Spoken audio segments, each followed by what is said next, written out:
स्वागत है आप सभी का हमारे इस YouTube चैनल में। अगर आप नए हैं तो सब्सक्राइब कर लीजिए इस चैनल को, बेल आइकन को दबा लीजिए सबसे पहले वीडियो को देखने के लिए। कोई भी नौकरी से रिलेटेड कोई भी फॉर्म आता है तो सबसे पहले कोशिश करते हैं कि आपको प्रोवाइड करवाया जाए, आपको दिखाया जाए। तो सब्सक्राइब कर लीजिए और जुड़ जाइए इस फैमिली से जिसका नाम है गवर्नमेंट प्राइवेट सरकारी नौकरी। तो चलिए देखते हैं, बढ़ते हैं न्यूज़ की तरफ कि आखिरकार कौन सा वैकेंसी निकल के आई है आज के दिन। आज संडे 2 तारीख हो गया। आज का हम भर्ती जो आया है वो देखेंगे। तो आज जो आई है वो है एमपी पुलिस कांस्टेबल। जैसे बिहार पुलिस कांस्टेबल आई है उसी तरह एमपी पुलिस कांस्टेबल का भी पद निकल के आई हुई है, भर्ती निकल के आई हुई है।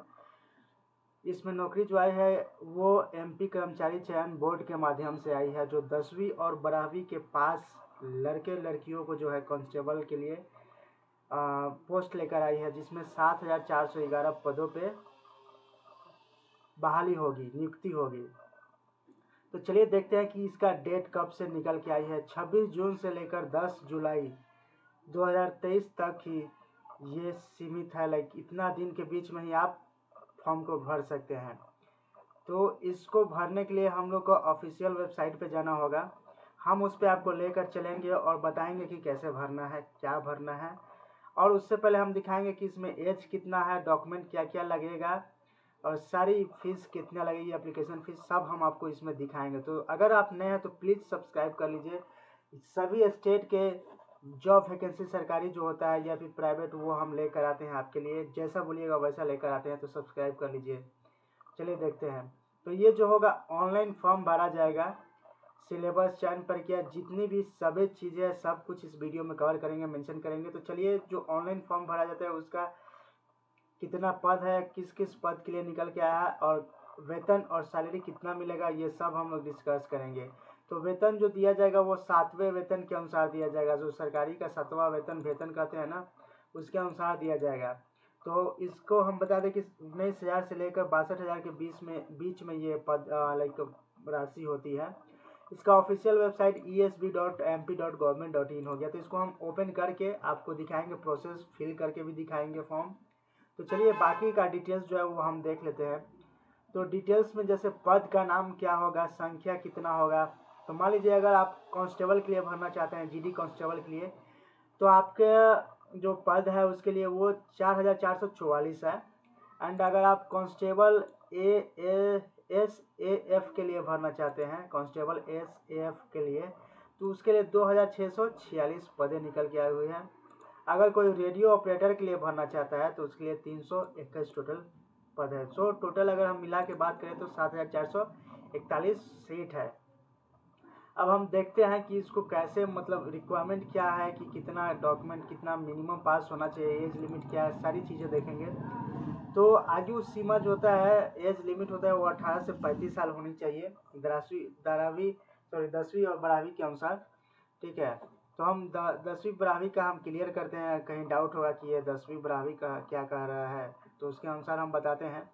तो आयु में छूट होगा अगर आप SC ST से हैं तो हम देखते हैं कि इसका जो वेतन है, 7वां वेतन पे कमीशन, 7th पे कमीशन सरकारी, वो कितना होता है। तो जैसा कि हम बताए थे 19,000 से 62,000 के बीच में होता है, वो इसी के बीच में मिलेगा। तो अगर आप कांस्टेबल में पास हो जाते हैं, इस फॉर्म को फिल करते हैं, पास हो जाते हैं, तो हम आपको बताते हैं कि कितना पैसा आपको लगभग शुरुआत में मिला जाएगा, ट्रेनिंग में दिया जाएगा। तो वो जो सैलरी होगा वो लगभग 35,000 से लेकर 40,000 के बीच में शुरुआत में दिया जाता है अगर आप ट्रेनिंग कर रहे हैं। तो ट्रेनिंग के बाद थोड़ा सा बढ़ता है।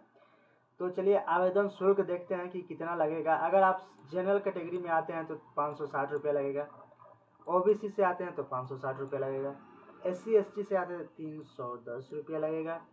तो चलिए देखते हैं कि जो है ये आरक्षण बोर्ड जो है ये कब से कब तक फॉर्म को वैलिड रखेगी। तो 26/6 से लेकर 12/7 तक ये अंतिम डेट है। इसके अंदर ही आपको भरना पड़ेगा, तभी जाके आप इसमें एलिजिबल होंगे परीक्षा देने के लिए। तो टेस्ट, चलिए टेस्ट देखते हैं कि किस प्रकार की टेस्ट लिया जाएगा। तो अगर आप ऊंचाई की बात करें तो ऊंचाई जो है वो पुरुष के लिए 168 सेंटीमीटर रहेगा एंड महिला के लिए 155 सेंटीमीटर रहेगा। अगर चेस्ट का बात करें तो पुरुष का चेस्ट कम से कम 81 से 86 होनी चाहिए, इतना कम से कम होनी चाहिए सेंटीमीटर में, महिला का चलेगा। फिजिकल टेस्ट जो होता है इसमें आपको भी पता है कि दौड़ होता है, गोला फेंका जाता है, तो पुरुष के लिए 800 मीटर का दौड़ है, जहाँ की महिला के लिए, लेडीज़ के लिए, लड़की के लिए जो 800 मीटर है। समय निर्धारित है 198 सेकंड में आपको दौड़ना है, लड़का है तो। अगर आप लड़की हैं तो आपको 261 सेकंड में कंप्लीट करना है। तो इससे पहले कंप्लीट कर लीजिएगा तो चांस ज़्यादा रहता है बाकी की अपेक्षा। चलिए आप देखते हैं कि गोला फेंक में कितना फीट फेंकना रहता है। तो आपको बता दें कि 16 पाउंड का रहेगा, 16 फीट मिनिमम रहता है पास होने के लिए। अगर आप लड़की हैं तो आपको 12 फीट 12 पाउंड का मिलेगा, कम से कम 12 फीट रहना चाहिए। कोशिश कीजिए कि हमेशा प्लस रहे, प्रैक्टिस करते रहिए। लंबी कूद का छलांग का जंप का बात किया जाए तो अगर लड़का है तो 2.96 मीटर होनी चाहिए, अगर आप लड़की हैं तो 2.04 मीटर होनी चाहिए। तो हम ये जो ऑफिशियल वेबसाइट है इसको ओपन करेंगे। अब उससे पहले हम देख लें कि इसको कैसे फॉर्म फिल करना है, हमें पता है कैसे करना है, आपको भी बता देंगे, हम आपको भी सिखा देंगे। तो इसके लिए जो ज़रूरी डॉक्यूमेंट है, दस्तावेज है, वो क्या क्या लगेगा वो भी देख लेते हैं। एजुकेशन सर्टिफिकेट, पहचान पत्र, जाति प्रमाण पत्र, निवास रेसिडेंशियल, जन्म प्रमाण, caste certificate, passport size 2 photo चाहिए, रोजगार पंजीयन प्रमाण पत्र चाहिए। तो चलिए देखते हैं कि जो मापदंड होता है, शारीरिक मापदंड, वो कितना होना चाहिए कम से कम, शारीरिक क्षमता कितना होना चाहिए, लिखित, ये सब देख लेंगे। लेकिन अभी हम चलते हैं वेबसाइट पे, ऑफिशियल वेबसाइट पे। तो जैसा कि हम बता रहे थे, ऑफिशियल वेबसाइट यहाँ पे क्या है, esb.mp.government.in। सो हम लोग esb.mp.government.in पे आते हैं। अब ये जो पहला वेबसाइट है उस पर आपको क्लिक करना है, या फिर आप ऑफिशियल वेबसाइट पे भी जा सकते हैं। ऑफिशियल वेबसाइट पे आने के बाद आपको डैशबोर्ड दिखेगी, जहां ऑनलाइन फॉर्म भी रहेगा। ऑनलाइन फॉर्म पे आप क्लिक कर सकते हैं डायरेक्ट, क्योंकि हमें फॉर्म भरनी है तो इस पर क्लिक कर लेंगे। अगर आप इंग्लिश में कंफर्टेबल है तो इंग्लिश में डाल सकते हैं, आप हिंदी में है तो हिंदी में डाल सकते हैं। तो चलिए, service available, candidate profiling and disabled registration है। अगर रजिस्ट्रेशन अगर डिजेबल्ड करना चाहते हैं वो भी कर सकते हैं। तो सर्विस अवेलेबल के लिए सबसे पहले तो आपके पास प्रोफाइल होनी चाहिए, उसमें यूजर आईडी पासवर्ड होना चाहिए और डॉक्यूमेंट वेरीफाई होना चाहिए। तो सबसे पहले हम अपना प्रोफाइल क्रिएट करेंगे। सो इस पर प्रोफाइल क्रिएट पे क्लिक करेंगे, इस पर क्लिक करेंगे।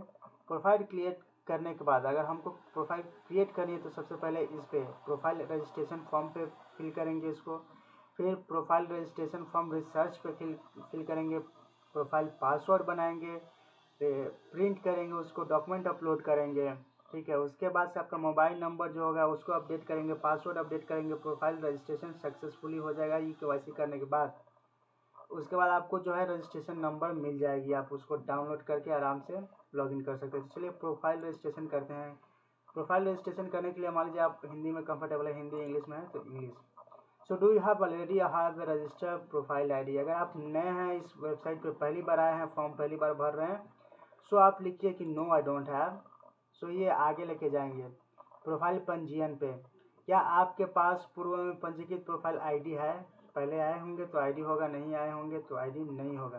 सो हमने नहीं लिख दिया, वो पहला वाला था। प्रोफाइल पंजीयन में आपको मोबाइल नंबर डालना है, नंबर वही डालिएगा जो रिचार्ज हो, जिसपे मैसेज आ सकता है। ठीक है, मान लीजिए ये मेरा नंबर हो गया, हम डाल दिए। अब इसमें कैप्चा कोड दिया रहेगा 527 हो जाएगा, हम इसमें 7 डालेंगे और इसको ईमेल आईडी भरना है। तो ईमेल आईडी वही दीजिएगा जो आपका वैलिड रहेगा। ठीक है, उस पर भी जाता है, अगर ईमेल आईडी गलत रहेगा तो नहीं होगा आपका। मैंने ऐसा ही एग्जांपल दिया है लाइक, ताकि आपको समझ में आए। यहाँ पे other@gmail.com जरूर डालिएगा, नहीं डालिएगा तो नहीं हो पाएगा। ठीक है, हो गया। 2 plus 5. अब इसको 2 + 5 करेंगे, 7 हो जाएगा। OTP प्राप्त करने के लिए इस पर क्लिक करना पड़ेगा। ठीक है, तो मोबाइल पे जो है OTP चला गया, ऐसा हम बता रहे हैं, लेकिन ये ईमेल आईडी सही है। सो OTP यहाँ पे हम फिल करेंगे, यहाँ जो है OTP। तो ये जो नंबर है मेरा सही नंबर नहीं है, हम ऐसे ही आपको बता रहे थे। तो जो भी OTP होगा, मान लीजिए OTP हो गया, ठीक है, सत्यापन करेंगे OTP, लेकिन हमारा OTP जो था वो इनकरेक्ट था, इसलिए नहीं हो पाया। और इस तरह जो है आप अपना ये कर सकते हैं, यूजर आईडी रजिस्ट्रेशन कर सकते हैं। रजिस्ट्रेशन हो जाने के बाद आप यहाँ से आराम से आकर यूजर आईडी और पासवर्ड डाल के सत्यापन करके लॉगिन कर सकते हैं और डाउनलोड कर सकते हैं इनवॉइस और पेमेंट कर सकते हैं इसको अगाड़ी में। Thank you so much. Video में बने रहने के लिए सब्सक्राइब कर लीजिए अगर आप नए हैं।